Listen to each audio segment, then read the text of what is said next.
What do you think is the greatest achievement of this edition of the Globe report? I think it was really to cover nearly 90% of the world's pollution. The 66 countries concerned are the problem. If we can solve those problems, then we have really faced up to the issues of climate change. And to what extent can climate change be tackled through domestic legislation?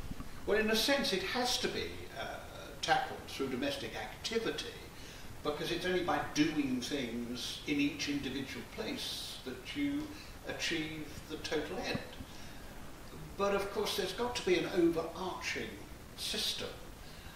Just simple things like having the same measurement for what you mean by a ton of carbon foregone is very important. You've got to have an overarching system, but in the end, each country, through its domestic legislation, is going to have to achieve its contribution, which is, after all, what happens in the United Kingdom, what happens in all those countries that have signed up to Kyoto. So Kyoto 2 would be a mixture of the overall and the individual.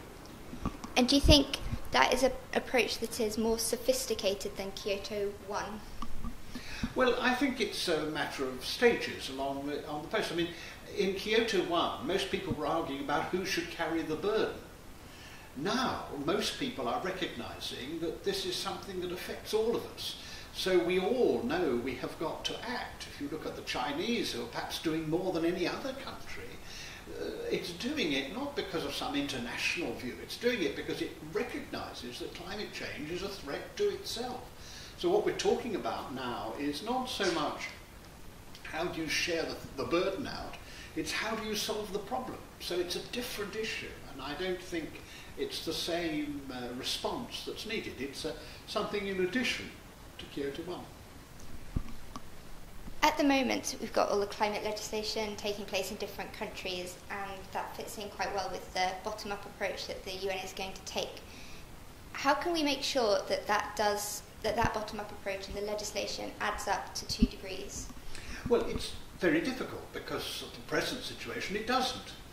It just is that it's the only way, it seems to me, that you're going to get to that stage, because unless people commit to things themselves, unless they own the solution themselves, then we're not going to have a real solution at all. And it's like anything else in life. You've first of all got to own the problem and own the desire to solve it. Once you've done that, then it will not, I think, be as difficult to lift our aspirations up sufficiently to ensure that we don't go beyond those 2 degrees, which is a really serious boundary, because we've no idea what would happen if you did do that, and we suspect that what might happen would be really disastrous. You say it won't be difficult to lift the aspirations once we've got a good foundation. It strikes me that at times it could be quite difficult to lift the aspirations if people already feel they've gone as far as they would like to go. How do you think that these aspirations can be lifted? Well, what I mean is that if you don't start on the journey at all, it's very difficult to get you to go the second mile.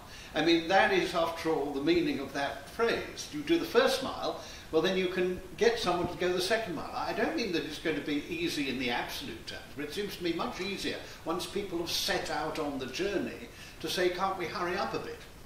Whereas if you don't think you've got to go along that journey, and there are some who are silly enough to think that, then it's a very, very tough thing indeed. I believe that with so many in the world beginning along that journey, I think we will be able to help them to do that much more.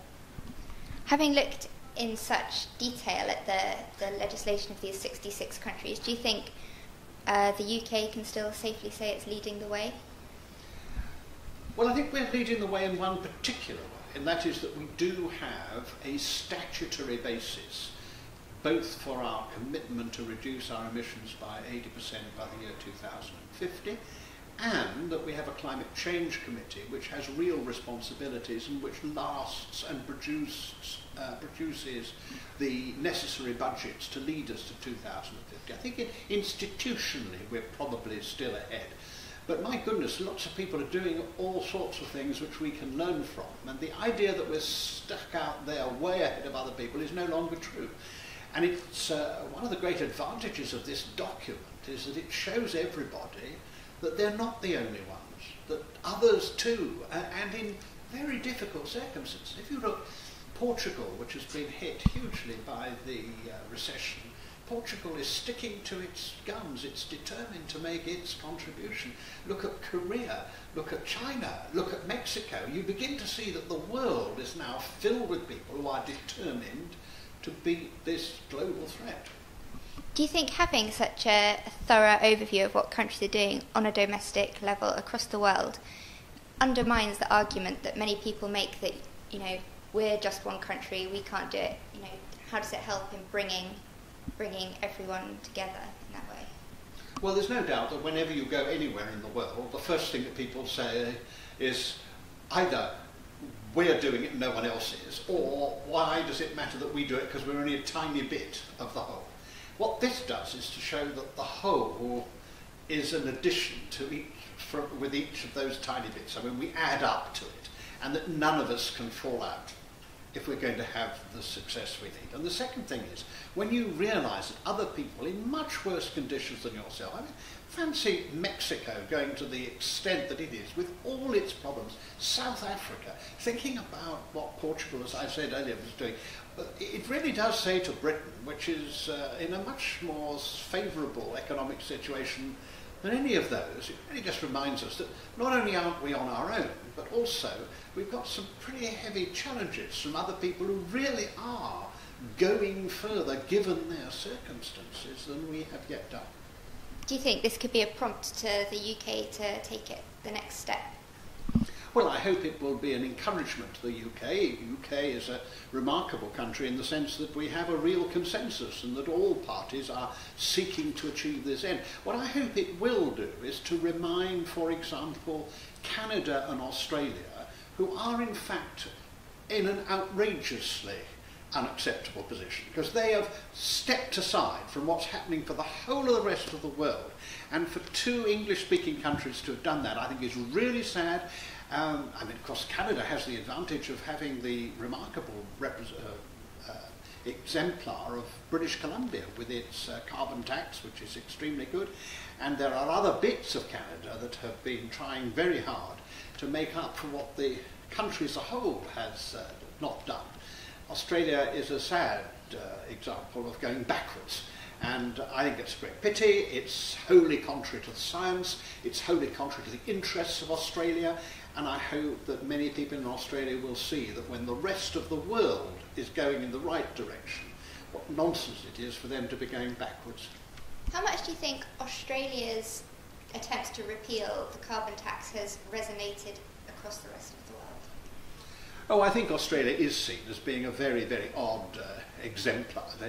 You know, it's very sad, and it's something that I feel very personally about, because I think it just lets down the whole British tradition that a country should have become so selfish about this issue, so that it's prepared to spoil the efforts of others and to foil what very much less rich countries are doing, because all that pollution which Australia is pushing into the atmosphere, of course, is changing my climate. I mean, this is a real insult to the sovereignty of other countries. Who in the UK government would you like to see reading this report? Well, I think that the whole government will welcome it. I mean, we have a government which is quite clearly committed to fighting the battle on climate change. We're not going to have an argument about whether we should or we shouldn't.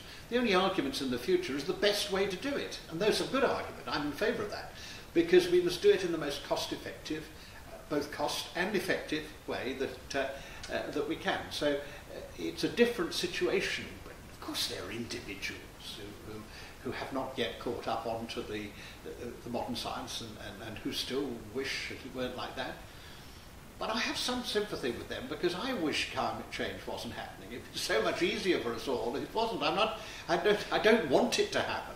But as it is happening, and as the science is conclusive, then really we have to get on with it. And this government, as its predecessor, are determined to do so. And I don't think we're going to see a change in that. This will give support and help. It'll enable them to point out to others just how much is being done, and I hope they'll be able to bring greater pressure on those countries, those few countries now, who seem to be unwilling or unable to take up the cudgels. Are there any particular examples of legislation in other countries that you think the UK should take as a quite a direct example of something it could enact into our own skid system? I do think that those that have been willing to have interim targets of carbon intensity have something to teach us. I think it's a pity that we haven't agreed yet to have a carbon intensity target for 2030. It's a long way to 2050, and unless businesses recognise that there are really effective milestones on that way, then I think you won't get the investment that you really want. Now, we've got milestones up to 2020, we've got budgets up to 2027, but we don't have a kind of benchmark between 2020 and 2050, and I think we ought to have that, and I think some countries have sought to do that, and that's the sort of legislation that we might well seek to, and I know the government has now committed itself to look at that after the next election.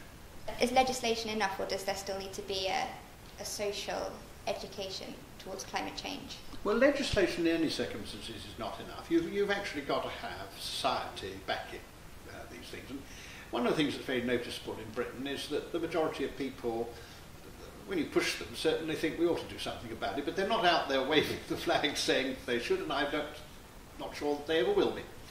But you do have to have a growing understanding of what it is that we're doing and why we're doing it, and an assurance that this is in the most cost-effective ways.